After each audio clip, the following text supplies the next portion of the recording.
Hello aspirants, welcome to Sriram IAS. स्वागत है आप सभी का हमारी इस करंट अफेयर्स की सीरीज़ में। आज हम देखने वाले हैं 26 अगस्त के करंट अफेयर्स को।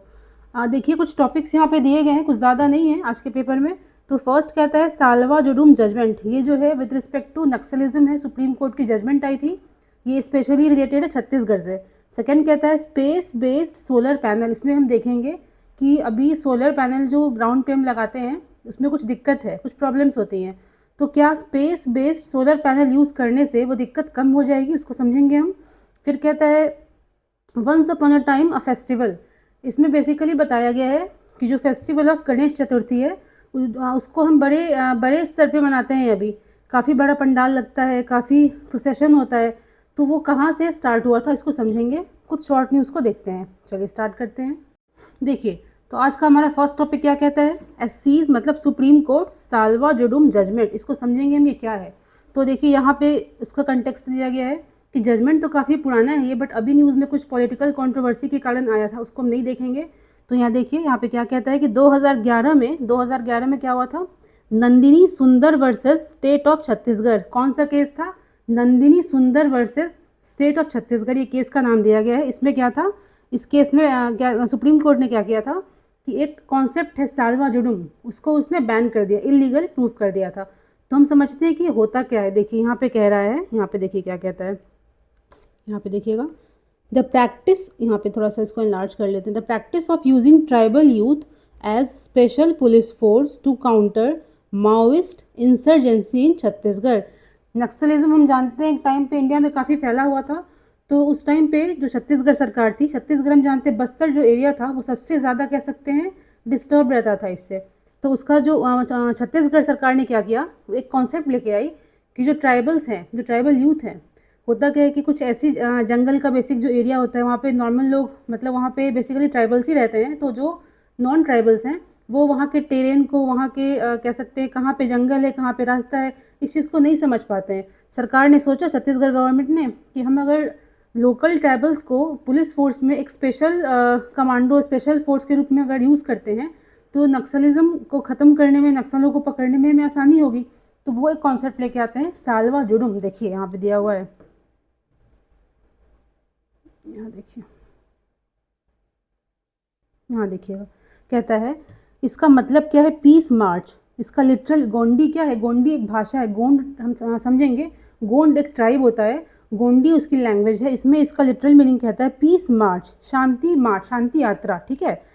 और एक तो ये था, एक और देखिए कॉन्सेप्ट था, कहता है कोया कमांडोज। तो एक कॉन्सेप्ट क्या था, साल्वा जुडुम का, एक कॉन्सेप्ट था कोया कमांडोज का। दोनों को हम समझेंगे। पहले होता क्या है, यहाँ देखिए नीचे कॉन्सेप्ट पे आते हैं, फिर देखेंगे आर्टिकल क्या कहता है। देखिए फर्स्टली देखिए कोया कमांडोज क्या है, देखिए special commando unit with in Chhattisgarh police. तो पुलिस फोर्स के अंदर एक ऑफिशियली, एक आधिकारिक तौर पे एक अलग पुलिस यूनिट को बना रहे हैं आप। उसका नाम था कोया कमांडो यूनिट, ठीक है। तो कोया ट्राइब थी, कोया भी क्या एक ट्राइब है, जो कि both side of Godavari river, जो गोदावरी रिवर जो बेसिन है, उसकी बेसिन क्या होता है, इसमें ट्रिब्यूटरीज को भी इंक्लूड कर लेते हैं हम। तो गोदावरी बेसिन के दोनों साइड वाले एरियाज़ में ये ट्राइब्स रहते थे। और इस कोया कमांडो का जो कॉन्सेप्ट था, इसमें क्या था कि हम उनको ट्रेनिंग देंगे ट्राइबल यूथ्स को, और एक पुलिस में स्पेशल एक फोर्स बनाएंगे, स्पेशल कमांडो यूनिट रहेगी, उसमें उनको भर्ती करेंगे। उनका वही काम रहेगा कि नक्सलिज्म को किस तरह से हम कम करें, कैसे आप उस जगह पे पहुंच सकते हो, कोई कठिन रास्ता है, कहते हैं कि जैसे कि जंगल का रास्ता है, जो आम आदमी होगा वो तो भूल जाएगा कहाँ जाना है, बट जो वहाँ से परिचित है उसको पता रहेगा जाना कैसे है, ठीक है। दूसरा कहता है साल्वा Judum, state supported vigilante movement. विजिलांटी मतलब क्या होता है कि अवेयर रहना, है ना, जैसे कि हर चीज़ की जान, चौकन्ना रहना इसको बोलते हैं। तो state supported vigilante movement, not a formal police unit. ये कोई पुलिस यूनिट नहीं थी, ठीक है। इसमें इसको भी सुप्रीम कोर्ट ने इलीगल कर दिया था। इसमें क्या था कि बेसिकली ट्राइबल्स का सपोर्ट लेते थे गवर्नमेंट, कि आप मतलब कुछ आपको बदले में कुछ पैसा मिल रहा है, तो कुछ भी थोड़ा मोड़ा जो भी है। अब कहते हैं कि इसमें क्या था कि जो लोकल जो ट्राइबल्स थे उनको एक कह सकते हैं इनडायरेक्ट सपोर्ट करना होता था पुलिस वालों को। देखिए दो टाइप्स का हो गया। पहला कहता है कोया कमांडो, जिसमें क्या है, एक स्पेशल पुलिस की इकाई, एक यूनिट रहती थी। ये साल्वा जुडुम क्या है, पीस मार्च, मतलब इसमें था कि जो ट्राइबल पीपल हैं इनको पुलिस में भर्ती नहीं होना है, इनको अलग तरीक़ों से सहायता करनी है सरकार की, पुलिस की, जिससे कि नक्सलिज़म को कम किया जा सके, ठीक है। अब देखिए फिर से हम यहाँ पे आएंगे, यहाँ देखिए क्या कहता है। तो जब हम बात करते हैं कोया कमांडोज़ हो या फिर साल्वा जुडूम हो, इसमें क्या बेसिकली कहता है ना कि ऐसे ट्राइबल लोग आते थे जिनकी उम्र बहुत कम होती थी, मतलब इसमें कह रहा है कि यंगेस्ट जो होते थे ना, मतलब 18 साल तक की उम्र के बच्चे भी उसमें भर्ती होते थे, ठीक है। और कहता है कि लिमिटेड एजुकेशन, ज़्यादा पढ़े लिखे वो होते नहीं थे। अब यहाँ पे देखिए एक स्टेटमेंट दिया गया है कि जो SPOs थे स्पेशल, यहाँ देखिए यहाँ दिया SPO जो कोया कमांडोज थे, उनको कहता है कि appointed under Chhattisgarh police act unlike Indian police act. इसको थोड़ा समझेंगे बाद में कि पुलिस तो एक स्टेट सब्जेक्ट है, हम जानते हैं, तो ये दो टाइप का एक्ट्स क्यों है इसको देखेंगे थोड़ा सा बाद में। हम पहले हम स्टोरी को समझते हैं। देखिए तो कहता है 2007 में क्या होता है कि कुछ लोग, एक सोशलॉजिस्ट का नाम दिया गया नंदिनी सुंदर, और रामचंद्र गुहा को तो हम लोग जानते ही हैं, इतिहासकार रहे हैं वो। तो उन्होंने क्या किया, एक सुप्रीम कोर्ट में एक अपील करी, पिटीशन डाली। किस लिए, यहाँ देखिए कहता है कि ये जो पूरा सिस्टम है साल्वा जुडूम का एंड कोया कमांडोज का, उसमें बेसिकली जो जिन लोगों को भर्ती आप कर रहे हो उनके ह्यूमन राइट्स का हनन हो रहा है, फंडामेंटल राइट्स का हनन हो रहा है, और आप एक जो बारीक लाइन होती है बिटवीन सिविलियंस एंड कॉम्बेटेंट्स, जिसको लड़ाकू बोलते हैं, मतलब सिविलियंस का हम लोग जैसे आम आदमी सिविलियंस हैं, और जिनको लड़ने की ट्रेनिंग जो मिलिट्री है, पुलिस है, उसको ट्रेनिंग मिली होती है। तो एक जो बारीक लाइन है इसके बीच की, आप उसको ख़त्म कर दे रहे हो, जो कि समाज के लिए सही नहीं है, ठीक है। ये पिटीशन में उन्होंने कहा था। अब देखिए यहाँ पे, अब देखिए ये तो डिफरेंट आर्गूमेंट सेंटर ने, क्योंकि सेंटर पर उस समय कांग्रेस की सरकार थी, छत्तीसगढ़ में भी कांग्रेस की सरकार थी, उन्होंने कुछ एफिडेविट्स, कुछ आर्गूमेंट्स दिए, वो हमारे काम के नहीं। यहाँ देखिए हम आते हैं यहाँ पे, देखिए इसको थोड़ा सा इलाज कर लेते हैं।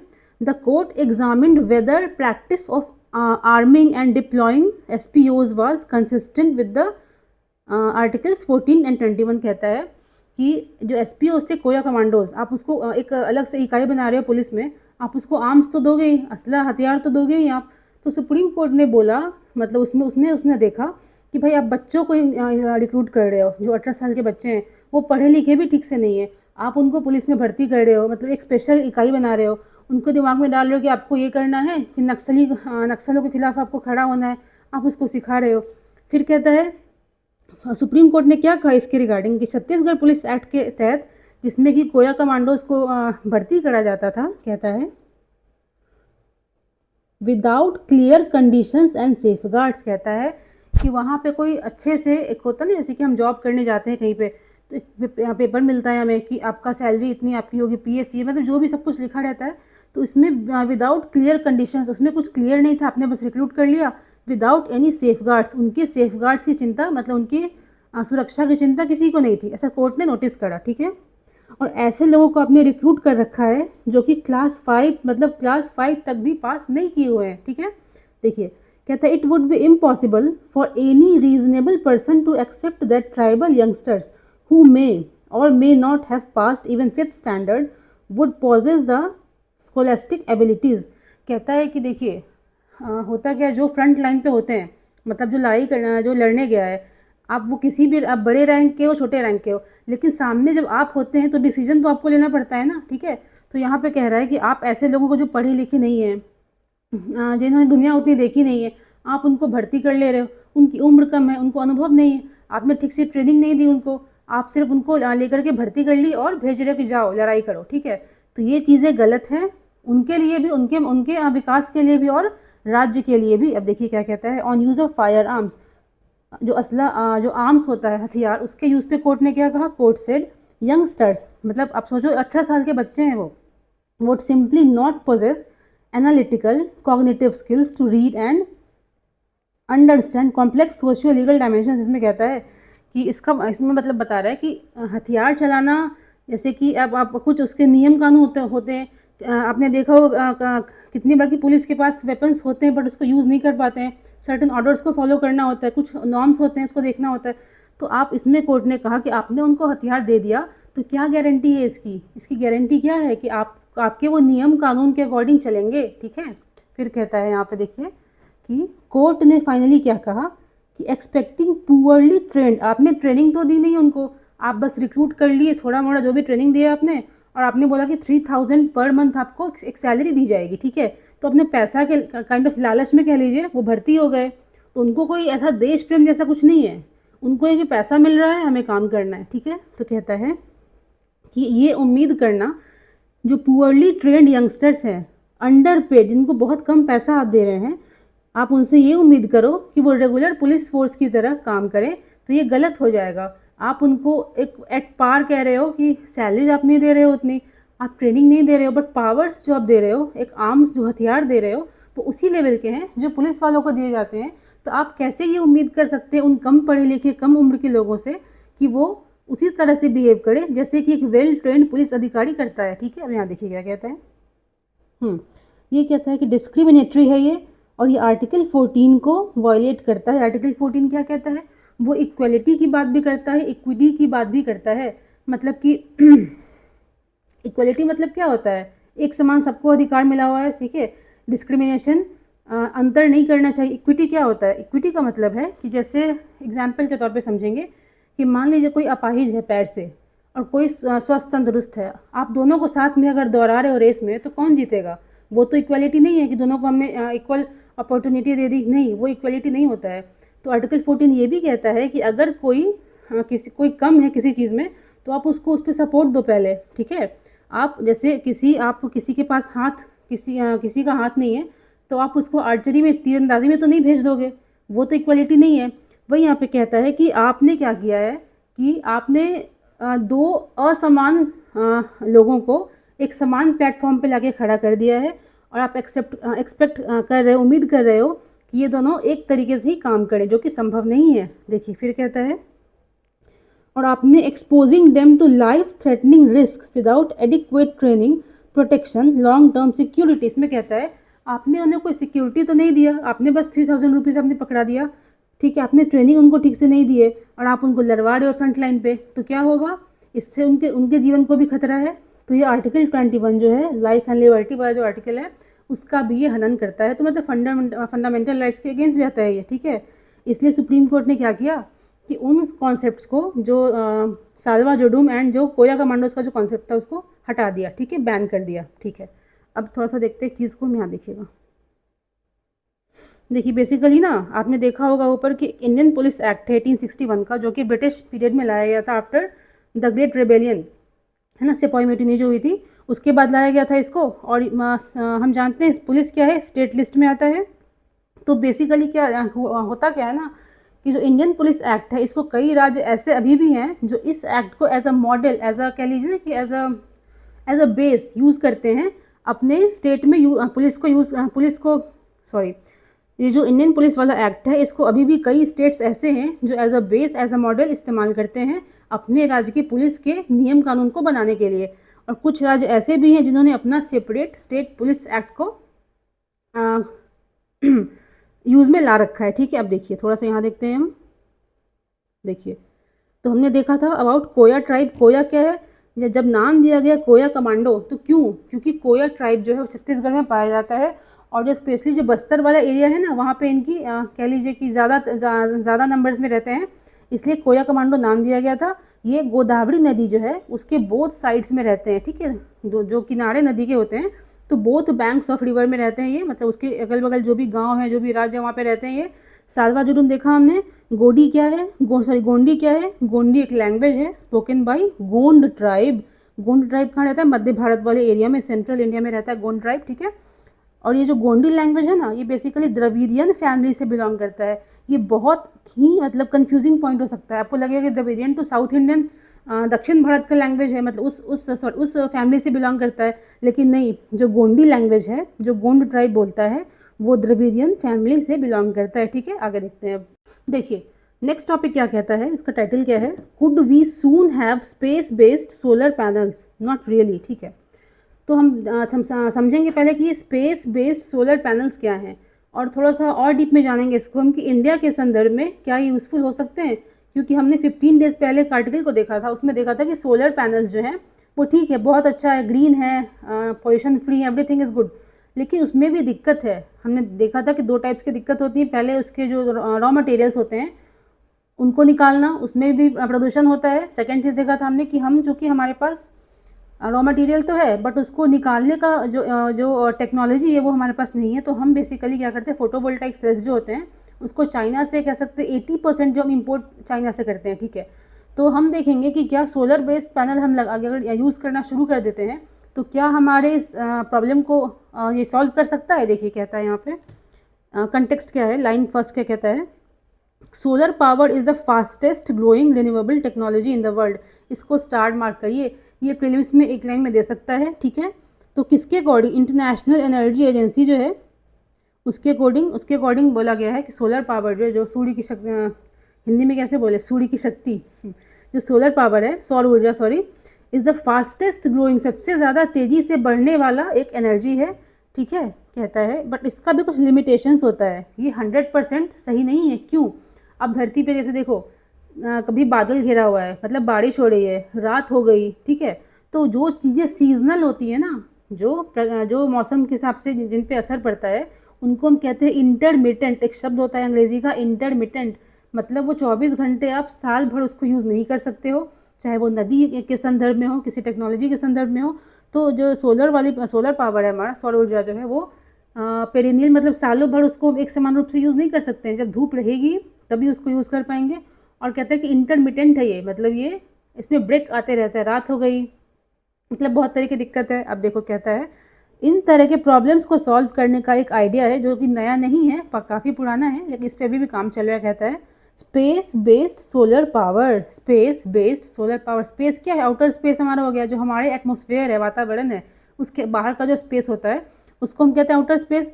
तो वहाँ पे अगर हम कुछ ऐसा करें, कहता है वहाँ पे कोई सोलर पावर वगैरह सेट करें जो कि हमें धरती पे सोलर एनर्जी बना करके दे, तो हमारे लिए वो काम करेगा। तो कैसे, देखिए कहता है यहाँ पे, ये कहता है कि आइडिया ये नया नहीं है, इसमें कहता है कॉन्सेप्ट इसमें क्या बताया गया है, जो सैटेलाइट्स होते हैं जियो स्टेशनरी ऑर्बिट में। अब देखो जियो स्टेशनरी जो ऑर्बिट है ना, ये लगातार न्यूज़ में चल रहा है, लगातार। तो आपसे एक रिक्वेस्ट है, अगर आप फिल्म्स में देने जाओगे नेक्स्ट ईयर तो ऑर्बिट्स के बारे में देख लेना। जियो स्टेशनरी क्या होता है, जियो सिंक्रोनस क्या होता है, सन सिंक्रोनस क्या होता है, लियो क्या होता है, आप सब देख लोगे, ठीक है।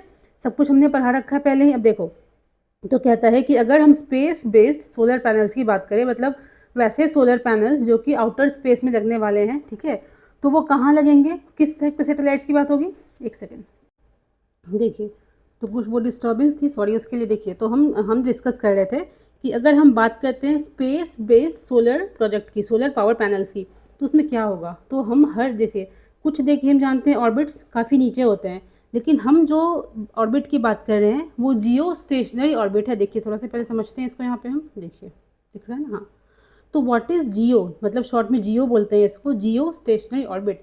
तो ये बेसिकली क्या होता है ना कि देखिए 35,786 किलोमीटर की हाइट पे रहता है ये। तो इतने हाइट पे हम जानते हैं जो इफेक्ट ऑफ एटमॉस्फेयर है अर्थ का वो तो इसको प्रभावित नहीं करेगा, है ना। और कंपैरेटिवली अदर ऑर्बिट्स के देखा जाए जो नीचे रहते हैं, ये जो ऑर्बिट है वो सन के थोड़ा ज़्यादा पास रहेगा, ठीक है।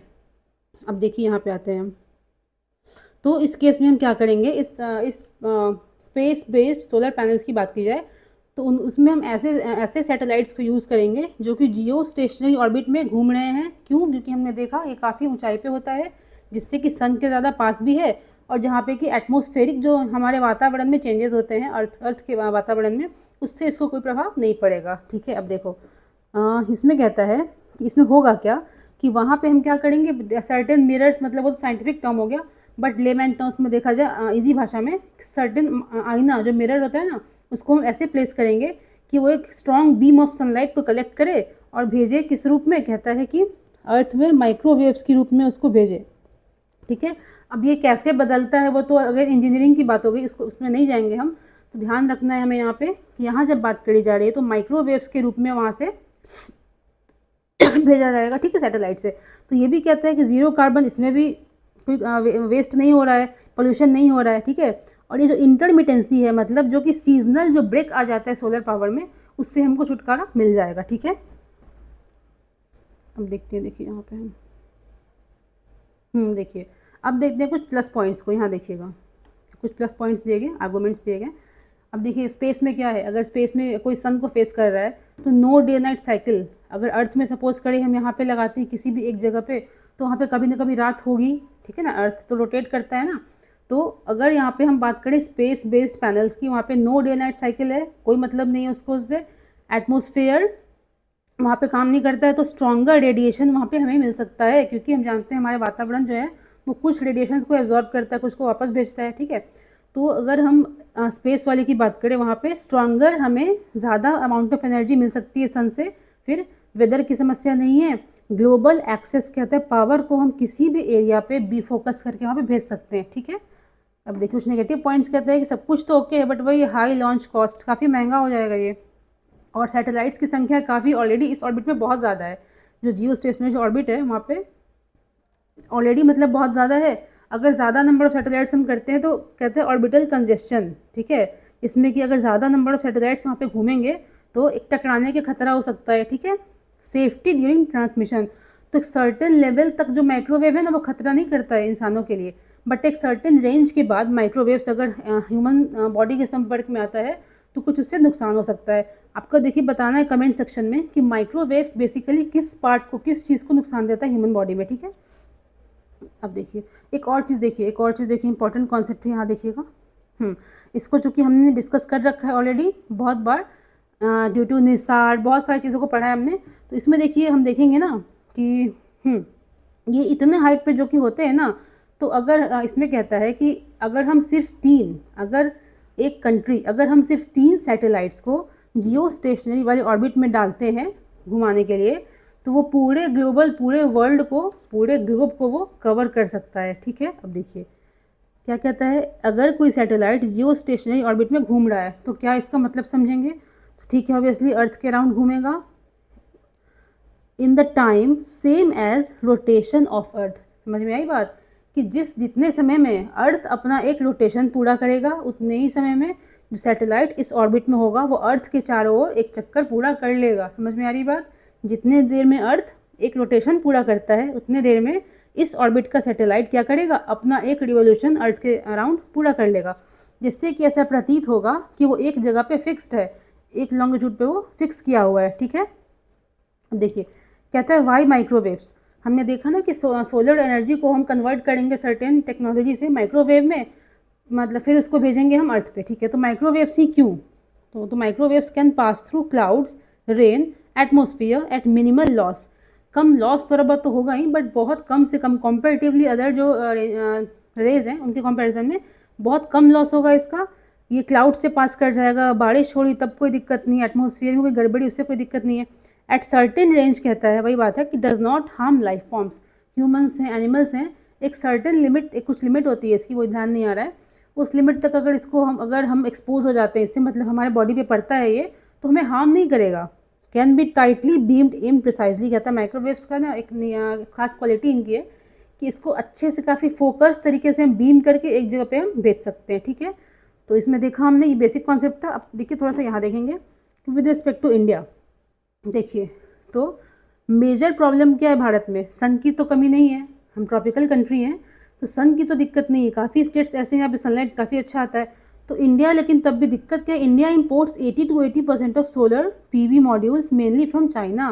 जो सोलर फोटोवोल्टाइक सेल्स होते हैं जहाँ पे हम, जिस पे हम सन के लाइट को कैप्चर करते हैं, वो जो हम कहाँ से मंगाते हैं, चाइना से मंगाते हैं, ठीक है। एक सेकेंड हाँ, तो हमने देखा कि दिक्कत क्या है यहाँ पे कि हमारे पास सन की कमी नहीं है। हम क्या करते हैं कि कंट्रीज़ लाइक चाइना से क्या करते हैं, पीवी सेल्स को मंगाते हैं। क्यों, सोलर फोटोवोल्टाइक सेल्स जो हैं उनको चाइना से क्यों मंगाते हैं, तो हम जानते हैं मेजरली सिलिकन का यूज़ होता है इस बनाने में इसको, और सिलिकन तो इंडिया में है, सिलिकन तो मिलता है, बट जिस प्योरिटी का, जिस शुद्धता का सिलिकन इसमें चाहिए होता है वो हमारे पास टेक्नोलॉजी नहीं है कि हम इसको यूज़ करके इंडिया में सोलर पीवी सेल्स हम बना सकें, ठीक है। इसलिए हम क्या करते हैं, चाइना से मंगाते हैं इसको।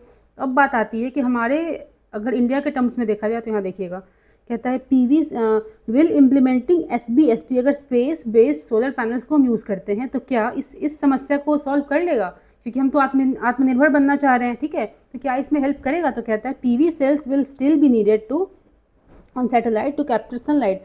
अब वहाँ से जो हम स्पेस में क्या कर रहे हैं, यूज़ कर रहे सैटेलाइट को, उसमें कुछ ना कुछ चाहिए होगा ना कि जो सन के जो लाइट कैप्चर कर सके, उसको बीम करके भेज सके अर्थ पे, तो कहता है वहाँ चाहिए। बट जो ग्राउंड बेस्ड जो सेल्स होते हैं ना वो बेसिकली बनते सिलिकॉन वगैरह से। लेकिन जब बात आती है स्पेस बेस्ड फोटोवोल्टाइक सेल्स की, तो वो डिफरेंट थोड़े से होते हैं। उसमें अलग रॉ मटेरियल्स लगते हैं जो कि ऑलरेडी इसरो हमारा बनाता है और डिफरेंट जो ग्लोबल स्पेस एजेंसी से बनाता है। तो यहाँ भी मतलब कह सकते हैं कि कुछ हद तक देखा जाए तो चाइना से पे हमारा जो डिपेंडेंस है वो कम हो सकता है। लेकिन दिक्कत क्या है वही है कि हाई कॉस्ट, इसको बनाने में भी कॉस्ट काफ़ी ज़्यादा आएगा। ठीक है, तो आगे देखते हैं, ख़त्म होता है टॉपिक यहीं पे। देखिए नेक्स्ट जो आर्टिकल कहता है वंस अपॉन अ फेस्टिवल। तो ये ना बेसिकली रिलेटेड है मॉडर्न हिस्ट्री से। तो इसमें कुछ देखिए, इसमें सिर्फ फैक्ट्स दिए गए हैं। इसमें देखिए एक कहानी है, इसको थोड़ा सा हम देखते हैं पहले। यहाँ देखिएगा, देखिए यहाँ से स्टार्ट करते हैं कि इन मई 1894 की बात कर रहा है। हम जानते हैं कुछ टाइम बाद क्या होने वाला है, बंगाल का विभाजन होगा, फिर पार्लियामेंट्री रिफॉर्म्स आएगा। मतलब आप समझ सकते हैं ये टाइम ऐसा है जबकि जो हिंदू मुस्लिम का जो कम्युनल डिवाइड है वो जड़ पकड़ रहा है, वो रूट पकड़ रहा है। ठीक है, और धीरे धीरे इतना वो हो जाएगा, धीरे धीरे करते करते वो एक बड़ा खराब रूप ले लेता है। देखिए तो 1894 की हम बात करते हैं। जो तिलक साहब हैं, बाल गंगाधर तिलक जो हैं, उनका हम जानते हैं 2 पेपर्स था, एक था महारट्टा, एक था केसरी। तो महारट्टा क्या था, इंग्लिश लैंग्वेज में था, केसरी मराठी में था।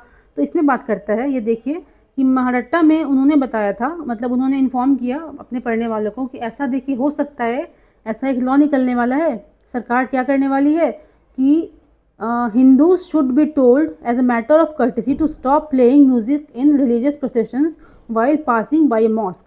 No such rule was applicable to Muslims. देखिए तो उसमें कोशिश करी जा रही थी ब्रिटिश गवर्नमेंट के द्वारा कि वो ऐसा कुछ करे जिससे कि ना एक कह सकते हैं स्ट्राइफ, मतलब एक झगड़ा, एक क्वारल का माहौल बने बिटवीन हिंदूज एंड मुस्लिम्स। तो वो क्या क्या बोल रही थी करने को, अकॉर्डिंग टू दिस आर्टिकल इसमें कह रहा था कि गवर्नमेंट ये चाह रही थी कि जब हिंदू लोग अपना कोई जैसे कि यात्रा निकाल रहे हैं, कुछ कर रहे हैं, अगर वो किसी मस्जिद के पास से गुजरेंगे ना तो उनको उस म्यूज़िक को स्टॉप कर देना होगा, नहीं बजाना होगा। बट ऐसा ही सेम कानून मुस्लिम्स के लिए वो नहीं लाने वाले थे, मतलब मुस्लिम्स को पूरी छूट थी। तो आप समझ सकते हैं इस केस में क्या होगा, झगड़ा लड़ाई तो होना स्वाभाविक था। ठीक है, और जुलाई में ये चीज़ को इम्प्लीमेंट कर दिया गया। और 2 देखिए पोइट्स का नाम दिया गया, Saint poets, Dhyaneshwar and Tukaram, इनको ध्यानेश्वर भी कहते हैं।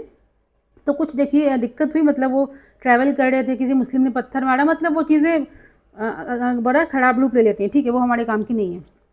ठीक है, एक वायलेंस, क्योंकि गवर्नमेंट का एम ही यही था आपस में लड़वाने का। ठीक है, उसमें सक्सेसफुल हो गए लोग, एक कम्युनल कह सकते हैं, एक वायलेंस वाली स्थिति आ गई। अब देखिए यहाँ पे देखिए, अब बात करता है केसरी। केसरी क्या है, मराठी लैंग्वेज में एक पेपर आता था किसका, तिलक साहब का। देखिए यहाँ बेसिकली कह रहा है ना कि जो अभी हम प्रेजेंट फॉर्म में, जो वास्तविक जो भी प्रेजेंट फॉर्म में देखते हैं कि गणेश चतुर्थी को हम कितने मतलब बड़े स्तर पे मनाते हैं, खासकर जो महाराष्ट्र में देखोगे आप, काफ़ी बड़े स्तर पे मनाते हैं उसको हम, है ना। तो वो चीज़ें कह रहा है यहाँ पे, इसको अच्छे से पढ़िएगा, एक स्टोरी दी गई है, हम बस फैक्ट्स को देखेंगे कि 1894 में क्या हुआ था कि ये चीज़ें हुई, है ना। ये चीज़ें लॉ, असल लॉ लाया गया था वहाँ पे बॉम्बे प्रेसिडेंसी में। क्या क्या लॉ था कि अगर हिंदूज़ किसी मजार, सॉरी आई थिंक मॉस्क, हाँ मॉस्क के सामने से गुजरेंगे, तो अगर कोई म्यूज़िकल यात्रा कुछ निकाल रहे हैं, गाना बजाना, ड्रम पीट रहे हैं, तो उसको स्टॉप कर देंगे। बट मुस्लिम्स के लिए ऐसा कोई सर्टेन रेस्ट्रिक्शन नहीं था। इससे क्या हुआ, थोड़ा सा एक टेंशन का माहौल हो गया हिंदू मुस्लिम्स में। ठीक है, तो अब कहता है कि इसमें चूँकि एक जो हिंदू 2 संत थे, ध्यानेश्वर एंड तुकाराम, जब वो कहीं से क्रॉस कर रहे थे तो वहाँ पे किसी ने कुछ पत्थर मारा, जो भी किया, मतलब एक कम्युनल वायलेंस का स्थिति उत्पन्न हो गई। तब कहता है कि उस टाइम पे ना मुहर्रम एक त्यौहार होता है मुसलमानों का, तो उसमें उसको काफ़ी अच्छे से मनाते हैं वो लोग। तो उसमें कहता है कि उस समय तक ना, देखिए यहाँ पे देखते हैं थोड़ा सा, कहता है एक टर्म दिया गया है, for many years it was customary for Hindus. Muharram की बात कर रहे हैं, मुहर्रम में क्या होता था, हिंदूज़ भी अच्छे से हिस्सा लेते थे, काफ़ी अच्छा माहौल था।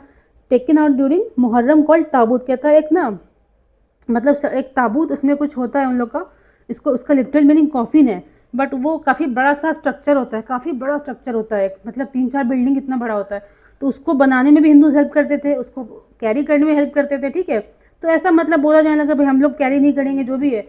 अब यहाँ पे बात आती है कि इन लोग में वो था कि उस ताबूत को after the celebration of Muharram वो क्या करते थे कि समुद्र में जाके विसर्जित कर देते थे।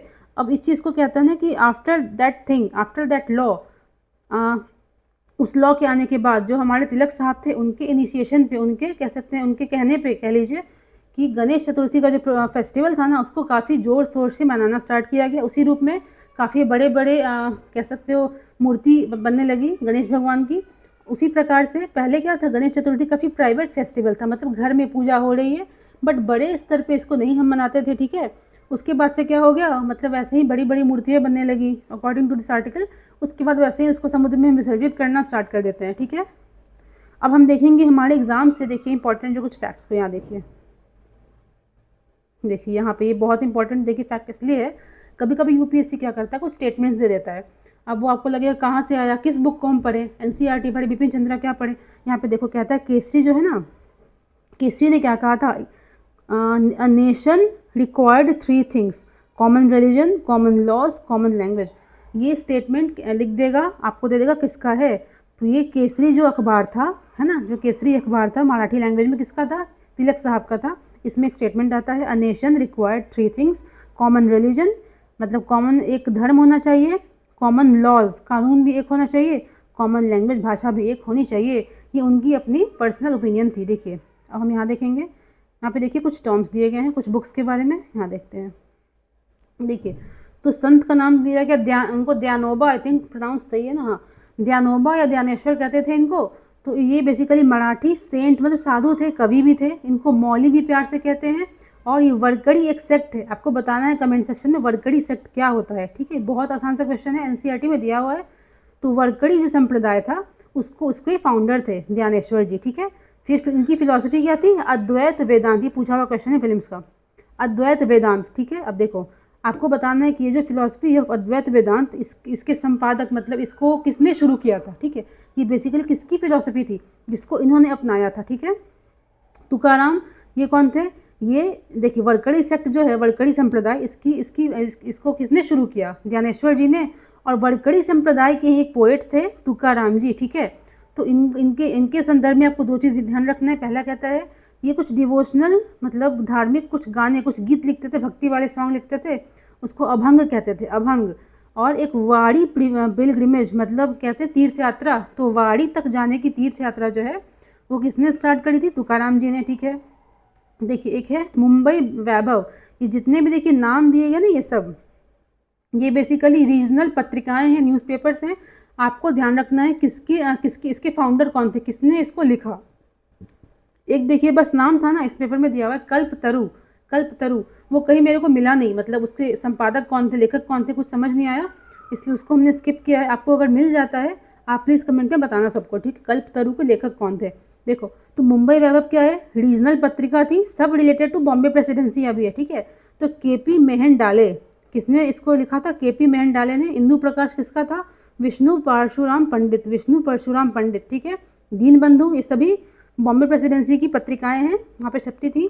तो दीनबंधु किसने लिखा है, किशन राव पांडुरंग भालेकर, किशन राव पांडुरंग भालेकर।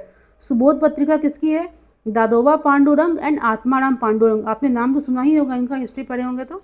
फिर पूना वैभव, ये किसका है, सुंजॉय दहाके। ये कुछ नाम दिए गए हैं, कुछ मैगजीन्स कुछ न्यूज़पेपर्स हैं, आपको इसको याद कर लेना है, ठीक है। आगे देखते हैं अब। देखिए ये लास्ट हमारा आज का डिस्कशन रहने वाला है। डिस्कशन क्या मतलब, बेसिकली कुछ शॉर्ट टर्म्स थे न्यूज़ में पेपर में, तो बड़ा बड़ा आर्टिकल दे रखा था, वो आर्टिकल हमारे काम का नहीं है, तो हम बस देखेंगे। देखिए एक नाम दिया गया था वासुकी इंडिकस, वासुकी इंडिकस, ये क्या है, तो एक्सटिंक्ट, ये विलुप्त हो चुका स्नेक, सांप की प्रजाति है जो कि अब नहीं मिलती, विलुप्त हो चुकी है। इसका फॉसिल हमने कहाँ से निकाला था, कच्छ गुजरात में 2024 में, ठीक है। ये बहुत बड़ा 10 से 15 मीटर लंबा सांप हुआ करता था, टेरेस्ट्रियल मतलब धरती पर रहने वाला, पानी में नहीं रहता था ये। फिर एक नाम दिया गया था इंडोहायस, ये बेसिकली लैंड ड्वेलिंग हर्बीवोर, धरती पर विचरण करने वाला, धरती पर रहने वाला एक शाकाहारी जीव था, जिसको कि डिस्टेंट एंसेस्टर ऑफ वेल, मतलब वेल जो मछली है ना, वेल मछली, उसका बहुत दूर का पूर्वज इसको हम कह सकते हैं, ठीक है। एक है सैक्रोमाइसिस सेरेविसे, क्या है ये, यीस्ट का स्पीशीज़ है, प्रजाति है, जिसको हम शराब बनाने में कह लीजिए, बेकिंग में, फर्मेंटेशन में इसको हम यूज़ करते हैं, ठीक है। नाम ध्यान रखना है कि ये यीस्ट है, बैक्टीरिया वायरस नहीं, यीस्ट है ये। फिर एशेरिया कोली, जिसको इकोलाई भी कहते हैं, ये बेसिकली बैक्टीरिया होता है, ये ह्यूमन के इंटेस्टाइन में, जानवर के इंटेस्टाइन में मिलता है। क्वेश्चन दे देगा एग्जाम में कि इकोलाई जो है वो सिर्फ और सिर्फ इंसान के इंटेस्टाइन में पाया जाता है, नहीं, वो एनिमल के पेट में, एनिमल के इंटेस्टाइन में भी उसको हम पा सकते हैं, ठीक है। चलिए आज के लिए इतना ही, धन्यवाद।